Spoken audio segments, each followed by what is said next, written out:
অজুহাত, কবি ইমরান হোসেন আদিব। যোগাযোগের ক্ষেত্রে ব্যস্ততার দোহাই দেওয়া মানুষগুলো ভয়ঙ্কর অসুন্দর। অধিকাংশ ক্ষেত্রেই ব্যস্ততা একটা অজুহাত মাত্র, অপর পাশের মানুষটাকে উপেক্ষা করার। আপনাকে সে ততটুকুই গুরুত্ব দেয় যতটুকু গুরুত্ব দিলে আপনি তার খোঁজ না করলে তার আপনাকে মনেই পড়ে না। হঠাৎ করে আবেগ দেখানো মানুষগুলোর কাছে ভালোবাসা খুঁজবেন না।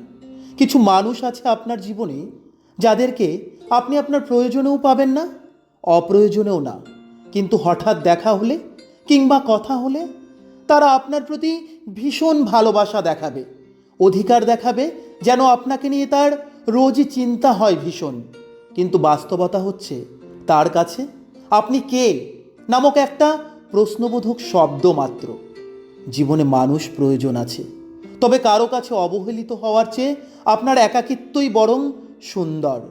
গুরুত্ব না পেলে সেখানে যত্ন বাড়াবেন না, কিন্তু সমস্যা হচ্ছে মানুষ দিন শেষে সেই জায়গাগুলোতে ঠাঁই খুঁজতে চায় যেখান থেকে তাকে বারবার তাড়িয়ে দেওয়ার আয়োজন চলে।